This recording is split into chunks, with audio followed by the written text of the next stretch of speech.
मुझे भी लगता था यार कैसे मेरे वीडियोस देख के बहुत हेट मिलेगा मेरे को, if someone does not agree with what I am saying वगैरह। इसलिए मैं करना ही नहीं चाहता था स्टार्ट ये जर्नी। बट फिर मैंने भी सोचा यार कि जस्ट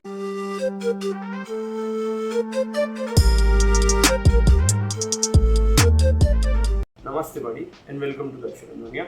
आज हम बात करेंगे अबाउट ऑनलाइन हेटरेड और ट्रोलिंग के बारे में। अगर तुम सोशल मीडिया यूज़ करते हो so you might have come across many mean comments. और आज अपने डिस्कस करते हैं कि किस तरह से क्यों लोग एक दूसरे को ट्रोल करते हैं as well as how to deal with those trollers. तो लेट्स गेट स्टार्टेड। सबसे पहले आई हैव सम रीजंस जिसके बदौलत अपने को पता चलेगा कि लोग इतना एक दूसरे को ट्रोल और हेट क्यों करते हैं। रीज़न नंबर 1 इज़ अनोनिमिटी, यानी कि तुम ये कोई ट्रेस नहीं कर पाता। लाइक सपोज अगर तुम ऑफिस में जाते हो और अगर तुम किसी को गाली दे दो, तुम्हारे कोई कोवर्कर को, तो तुम्हारी पर्सनल आइडेंटिटी अटैच हो चुकी है। अब वो दो लोगों को जाके बोल सकता है कि दर्शिल ने मुझे गाली दी, या फिर अपने बॉस को कंप्लेन कर सकता है। बट अगर तुम सोशल मीडिया पे हो तो तुम्हारे पास ऑप्शन होता है खुद का रियल पर्सोना ना दिखाने का। तुम कोई भी एक फेक प्रोफाइल बना सकते हो, अपनी इमेज नहीं डाल सकते हो। और अगर ये करके तुम किसी को हेट करते हो ऑनलाइन तो चांसेस बहुत कम होते हैं कि कोई तुम्हें ट्रैक करके ट्रेस कर सके। यानी तुम्हें पता है कि अगर मैं कुछ भी इधर बोल दूंगा मेरी पर्सनल आइडेंटिटी पे कोई खरोच नहीं आएगी। तो इसलिए अनोनिमिटी की वजह से लोग एक दूसरे को इतना खुल्लम खुल्ला बोल पाते हैं सोशल मीडिया पे। आई चैलेंज यू कि अगर कोई भी जितने लोग ऑनलाइन ट्रोल करते हैं, अगर तुम्हें वो फेस पे मिल जाएंगे ना कभी, फेस पे एज एन रियल पर्सन, तो उनमें इतनी हिम्मत नहीं होगी कि तुम्हें मुंह पे वो चीज़ बोल सके जो वो कमेंट्स में बोलते हैं, because of anonymity. The second point is envy. इसको तुम जलन भी कह सकते हो, और इसे मैं एक एग्जांपल से तुम्हें समझाता हूँ। सपोज तुम एक जिम में जाते हो और तुम देखते हो तुम बहुत मोटे हो, और तुम एक जिम में जाके देखते हो एक बहुत ही फिट पर्सन को जो बहुत अच्छे से वेट लिफ्टिंग वगैरह कर रहा है और बहुत बढ़िया बॉडी उसकी। तो अब तुम दो चीज़ से उसे परसीव कर सकते हो। जो पहला पॉजिटिव एस्पेक्ट है, यानी तुम उनसे इंस्पिरेशन ले सकते हो कि ये बंदे ने इतनी मेहनत करके बॉडी बनाई तो मैं भी बॉडी बना के फिट हो सकता हूँ। रीज़न 2 जो बहुत लोग कॉमनली करते हैं, and that is as a defence mechanism, तुम उसे डिसरिगार्ड कर दो। यानी ये बंदे की तो नेचुरल बॉडी है ही नहीं, इसने ज़रूर स्टेरॉइड्स वगैरह लेके बनाई होगी, ठीक है, ये एक चीटर है एक तरह का। तो अगर तुम सेकेंड अप्रोच यूज करते हो which can be called as a defence mechanism, तुम खुद उस चीज़ पे मेहनत नहीं करना चाहते, तुम्हें उस पर्सन से जलन है, इसीलिए तुम उसे नीचा दिखाने के लिए कुछ भी मनगढ़ंत कहानी बना देते हो या ऐसे फैक्ट्स ढूंढते हो जिससे तुम उसकी इमेज को नीचे कर सको। तो इससे क्या होगा कि तुम्हारे को रीज़न मिल जाएगा लेजी बनने का। लाइक अगर मेरा वर्कआउट करने का मन नहीं कर रहा तो मैं सोचूंगा कि वो बंदा भी फेक ही है, मेहनत करके तो उसने बनाई नहीं, तो मैं भी नहीं करता मेहनत, क्यों करूँ। तो मोस्टली लोग ऐसे डिफेंस मैकेनिज्म एक दूसरे को एनवी करते हैं क्योंकि वो उनके जैसा बन नहीं सकते रियल में।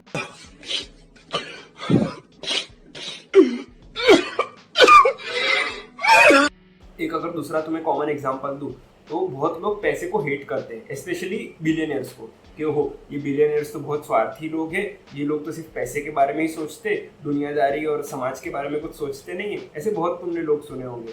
कितने लोग कहते हैं ना कि सारे बिलियनियर्स को अपना सारा मोस्टली पैसा चैरिटी वगैरह में डाल देना चाहिए। मतलब essentially they hate people who have money. तो होता क्या है ना कि जस्ट बिकॉज मोस्टली वो लोग ऐसे बिलियनियर बन नहीं पाते तो वो दूसरे बिलियनियर्स को एनवी करते हैं। लाइक अगर मैं तुमसे प्रैक्टिकली पूछूं तो अगर तुम्हें बिलियनियर बनने का मौका मिलेगा मेहनत करके तो तुम छोड़ दोगे क्या उस ऑप्शन को, बोल के ना ना millionaires and billionaires are bad people. तो बचपन में तुमने एक स्टोरी सुनी होगी अबाउट खट्टे अंगूर वाली। उसमें होता क्या है कि एक लोमड़ी होती है जिसे बहुत भूख लगी होती है, तो वो एक पेड़ पे देखती है जिसपे अंगूर ऊपर लटके होते हैं, तो वो कोशिश करती है पेड़ पे चढ़ने की, बट होता क्या है कि वो पेड़ पे चढ़ नहीं पाती। तो वो पेड़ से दूर चली जाती है और खुद से कहती है कि अंगूर तो खट्टे थे, अच्छा हुआ मुझे नहीं मिले।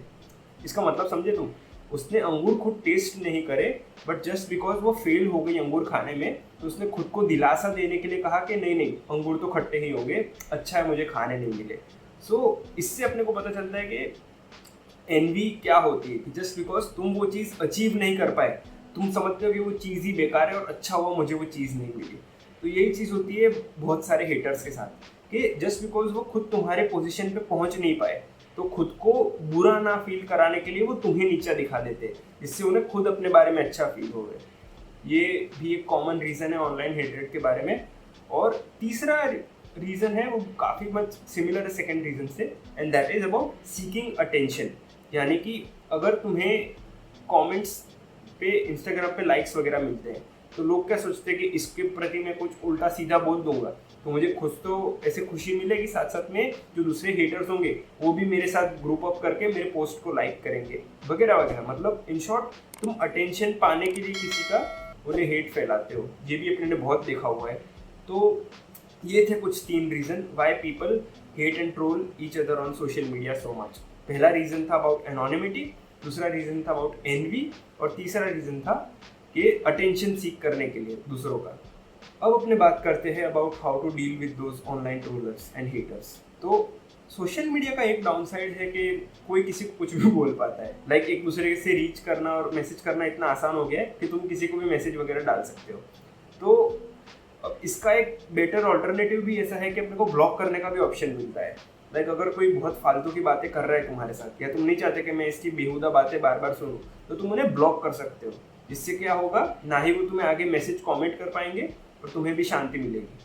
तो ये ऑप्शन हमेशा रहता है ये ब्लॉक करने का। और I would say that your mental happiness is more important than listening to someone's hate. But इसका फिर ये भी डाउन साइड हो सकता है कि फिर तुम्हें आदत पड़ जाएगी, कोई भी तुम्हारे व्यूज से अगर अग्री नहीं करता तो तुम उन्हें डायरेक्टली ब्लॉक करते जाओगे, सेंसर करते जाओगे। ये भी अपने ने देखा है सोशल मीडिया पे। इवैल्यूएट करो सिचुएशन को और देखो what best works for you. Second thing is, तुम्हें एक चीज़ समझनी पड़ेगी कि no matter how perfect you are, no matter how good you do something, there will be always people who would hate you on something। तो यार अगर तुम देखो कि जो भगवान के भजन वाले वीडियोस होते हैं यूट्यूब पे, उस पर भी डिसलाइक आ जाते हैं ना, तो तुम क्या हो मतलब। लाइक लोग कुछ भी चीज़ को, ऐसी कोई चीज़ है नहीं जिसको कोई ना कोई हेट नहीं करता। हर कोई ना कोई चीज़ पे ऐसे नेगेटिव ओपिनियन रखता ही है।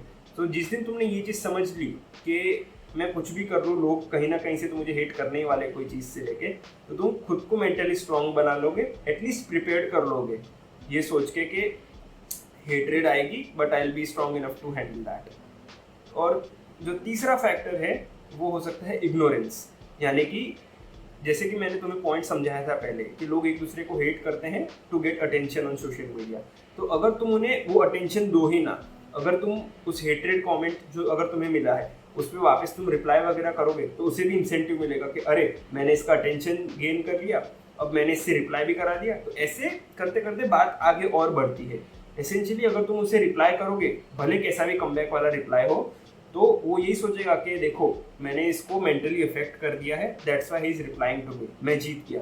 तो इंस्टेड अगर तुम उसके मैसेज को इग्नोर ही कर दो, समझ रहे हो, तो आगे बात बढ़ेगी ही नहीं, क्योंकि इतना वो आगे करता जाएगा कमेंट, उसे भी लगेगा कि मैं कुछ भी कर रहा हूँ, इसको तो कोई फर्क नहीं पड़ रहा और ये मुझे भाव नहीं दे रहा। तो तुम ये भी कर सकते हो कि तुम इग्नोर करो उनके कमेंट्स को rather than engaging with them.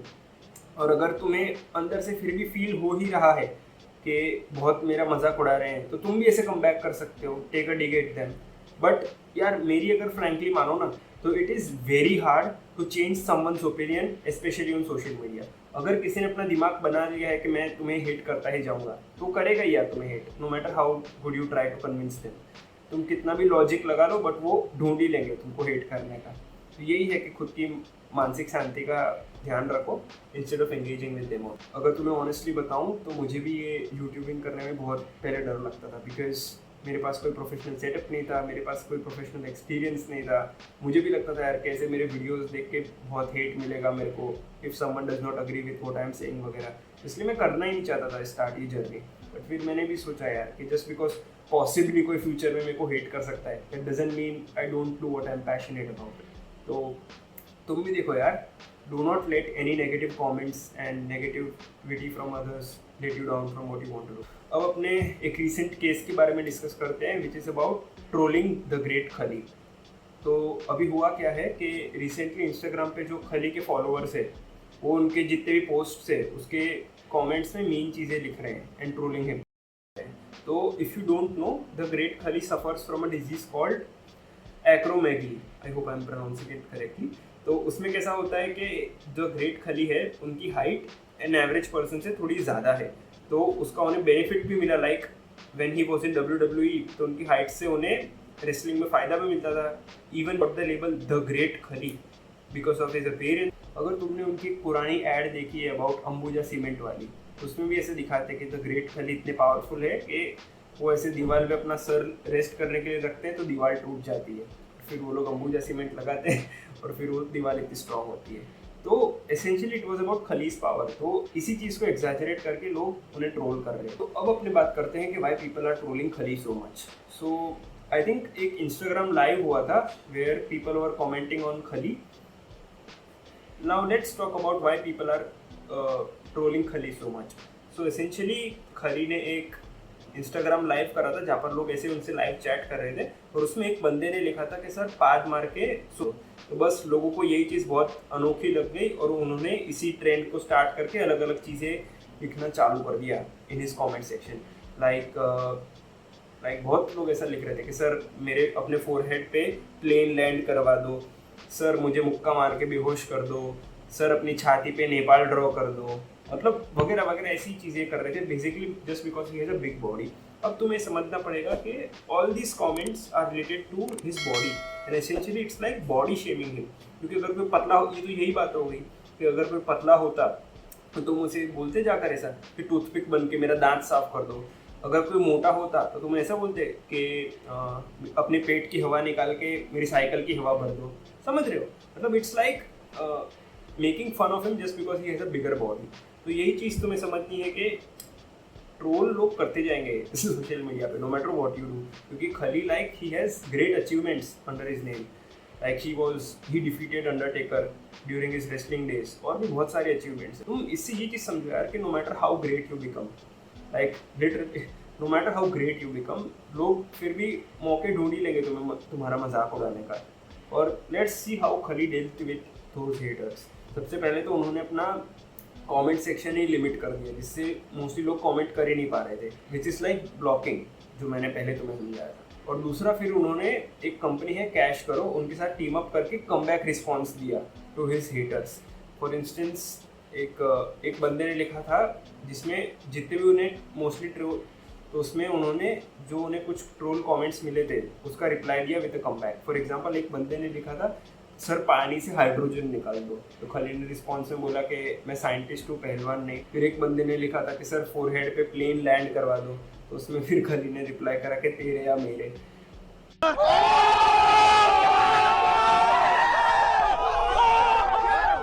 तो इस तरह से मतलब कमबैक भी दिया उन्होंने। और बेसिकली यही है यार कि no matter how great you become, लोग मौका ढूंढ ही लेते तुम्हारा मजाक उड़ाने का कुछ ना कुछ चीज़ पे, या तो तुम्हारे कुछ प्रोफेशनल चीज़ पे करेंगे और जब उन्हें कुछ प्रोफेशनल चीज़ में कमी नहीं मिलती तुम्हारे, तो तुम्हारे पर्सनल लाइफ और बॉडी के ऊपर जाके कमेंट्स करते रहते हैं। तो it is inevitable to be honest, और the best you can do is learn how to live with that and accept that trolls रहेंगे।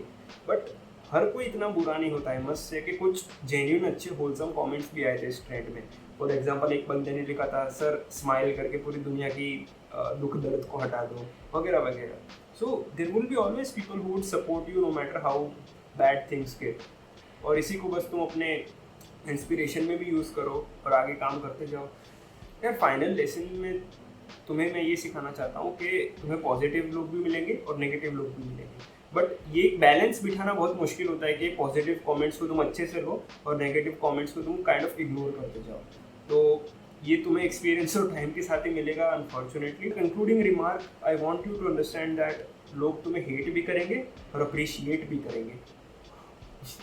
तो तुम्हारे ऊपर है कि तुम किस तरह से उसे लेते हो। अगर तुम अप्रिशिएटिव कमेंट्स में खुश हो जाते हो तो फिर ऑब्वियस है कि तुम हेट्रेड पे भी फिर डाउन जाओगे। तो एक बैलेंस तुम्हें बिठाना पड़ेगा, like how you deal with appreciation and how you deal with hate. और दूसरी चीज़ है कि हेट को हमेशा तुम इतना पर्सनली मत लो, लाइक समझो कि सामने वाला क्या सोच रहा होगा बिफोर हेटिंग यू। क्योंकि कभी कभी क्या होता है कि कुछ अच्छे कंस्ट्रक्टिव कमेंट्स भी आते हैं तुम्हें जो नेगेटिव होते हैं, like how you can improve, तो उसको तुम फीडबैक की तरह यूज़ करके इम्प्रूव भी कर सकते हो। तो पूरी तरह से ही नेगेटिविटी को तुम डिसरिगार्ड मत करो, जो अच्छी अच्छी चीज़ें उनसे सीखो और बाकी जो तुम्हें अप्रिशिएट करते हैं be thankful to them and don't give too much fodder to this haters. बस यही था आज का मोटिव वीडियो का। अच्छा लगा तो लाइक और शेयर करो, और भी अगर तुम चाहते हो किसी टॉपिक पे वीडियो बनाओ तो तुम कमेंट्स में मुझे बता सकते हो। I'll see you soon with another video. Take care. Bye.